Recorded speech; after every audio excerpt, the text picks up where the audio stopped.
माँ ने बुलाया है, खाना खा लो। जल्दी चलो ना बाबा, बहुत भूख लगी है। अगर इतनी ही तेज भूख लगी है तो तुम दोनों खा लो ना जाकर। नहीं, भूख तो लगी है, पर आपके साथ ही खाना खाएंगे हम।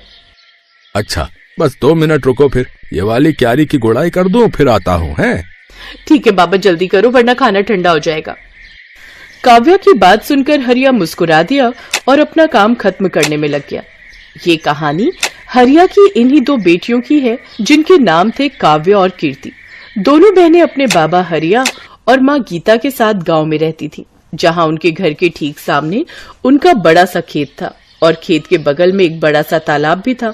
फिर उस दिन घर जाते हुए, बाबा ये खेत तो हमारे काम का है, लेकिन ये तालाब हमारे किसी काम का नहीं है, आप इसे बेच क्यों नहीं देते? हाँ, और इसे बेचकर जो पैसे मिलेंगे उससे हम बढ़िया बढ़िया चीजें खरीदेंगे।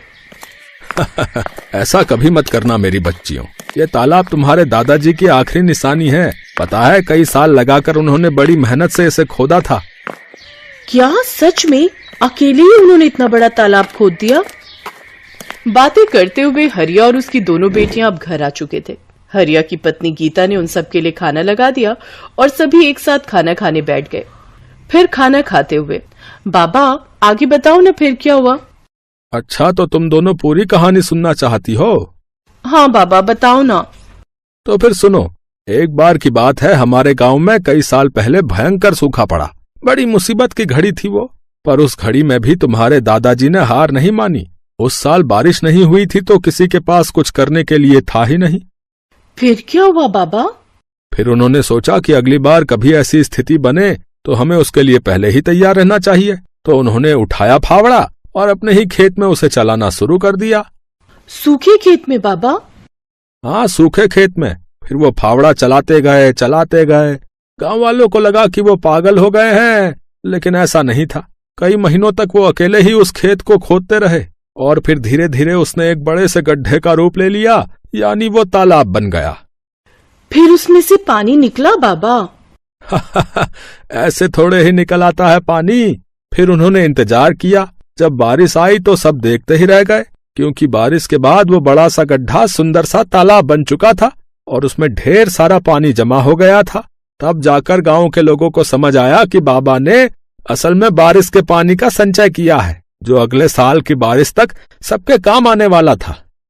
अरे वाह, दादाजी ने तो कमाल कर दिया।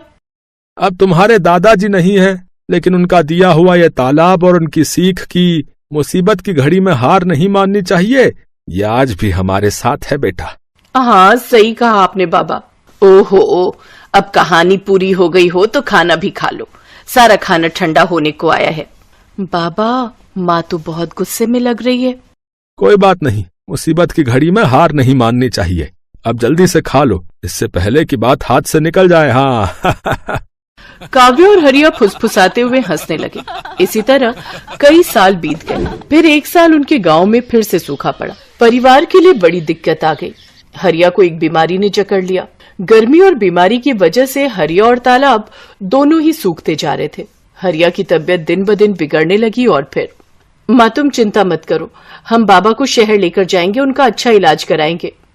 पर इतना पैसा कहाँ है हमारे पास? हम कर्जा ले लेंगे माँ, मैं अभी जाकर साहूकार से बात करती हूँ। वो बड़ा बदमाश है कीर्ति, बेटा जरा ध्यान से। कीर्ति गांव के साहूकार के पास पहुंची और उसे अपने घर की सारी दशा बताई। ओहो, हरिया अच्छा आदमी है, इसीलिए तुम्हें कर्जा दे देता हूँ, लेकिन बदले में क्या गिरवी रखोगी? बताओ। हमारे पास ले देकर एक तालाब ही है भान सिंह जी। अरे उस नाले जैसे गंदे तालाब का मैं क्या करूंगा भाई? उसके बदले तो कोई ढेला भी ना दे। एक काम करो, तो मुझे अपने खेत के कागज दे दो और 2 लाख रुपए ले लो, ठीक है? कीर्ति अपना खेत गिरवी नहीं रखना चाहती थी, क्योंकि ले देकर उनकी कमाई का एक वही जरिया था। लेकिन उसे न चाहते हुए भी भान सिंह को अपने खेत के कागज देने पड़े और उसने साहूकार से 2 लाख रुपए ले लिए। माँ तुम चिंता मत करो, देखना बाबा का इलाज अच्छे से हो जाएगा, वो पहले की तरह एकदम ठीक हो जाएंगे। हाँ, भगवान करे ऐसा ही हो। थोड़ी देर बाद पूरा परिवार बस में बैठकर शहर के लिए निकल पड़ा। वो लोग शहर के एक बड़े अस्पताल में पहुंचे, जहां उन्हें पता चला कि हरिया की किडनी खराब है और इलाज में 4 लाख रुपए लगेंगे। अब गीता और दोनों बहनें चिंता में आ गई। उन्हें फिक्र सता रही थी कि बाकी पैसों का इंतजाम कैसे होगा। तभी कीर्ति तू एक काम कर, तू काव्या को लेकर गांव जा। वहां छोटे वाले कमरे में एक पुराना संदूक है, उसमें मेरे चांदी के कुछ गहने हैं, जल्दी से वो सब लेकर आ जा। पर माँ उनसे क्या होगा, हमें पूरे 2 लाख रुपए और चाहिए। अरे कुछ तो होगा, बाकी का भी देख लेंगे। गीता की बात मानकर दोनों बहनें वापस गांव चली आईं और घर पहुंचते ही उन्होंने उस संदूक को खोला। ये पहली बार था जब उन्होंने उस संदूक को खोला था। उस संदूक को खोलते ही सबसे पहले ढेर सारी धूल निकली। फिर एक लाल रंग की कपड़े की पोटली थी जिसमें गीता के कुछ गहने रखे थे। हे भगवान, मेरी माँ की शादी की निशानी भी अब हमें बेचनी पड़ रही है, हमारी मदद करो भगवान।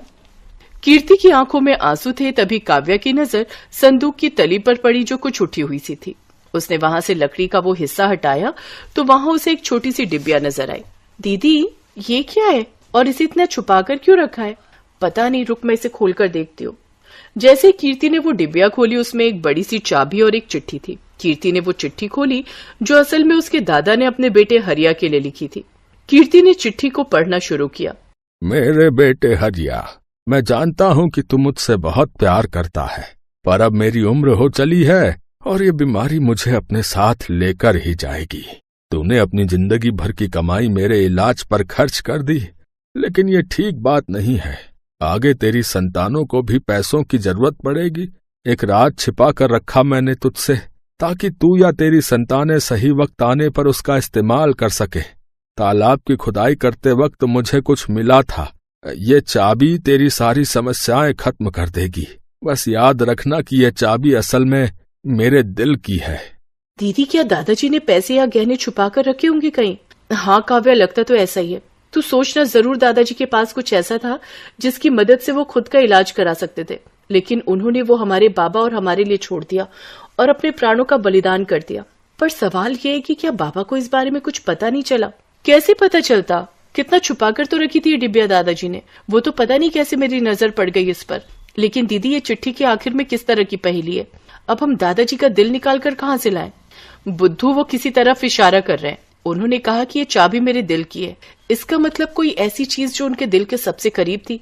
उनके दिल के सबसे करीब तो बाबा हैं, पर बाबा में चाबी थोड़ी ही लगेगी, कुछ और सोच। हाँ दीदी, उनके दिल के करीब वो तालाब ही है जो उन्होंने बहुत मेहनत से खुद ही खोदा था। शाबाश, सही कहा। पर इतने बड़े तालाब में हम ये चाबी कहाँ लगाएंगे? किस जगह? सोच कीर्ति, सोच। दीदी चाबी तो किसी ताले में ही लगेगी और ताला जरूर किसी चीज की तो सुरक्षा कर रहा होगा। हाँ, जैसे कोई पुराना संदूक, लेकिन वो संदूक पूरे तालाब में कहाँ है ये कैसे पता चलेगा? और पूरा तालाब खोदने में तो बहुत वक्त लग जाएगा। हाँ, और डॉक्टर ने जल्दी पैसे मंगवाए हैं। क्या करे दीदी? मिल गया, मान गई। दादाजी तो बहुत ही समझदार थे। मतलब उन्होंने एक ही पहेली में 2 उत्तर दिए हैं। उनके दिल की चाबी मतलब तालाब, और दिल कहाँ होता है? शरीर के बीचों बीच। तो हम तालाब के बीचों बीच खुदाई करेंगे, वो भी रात को।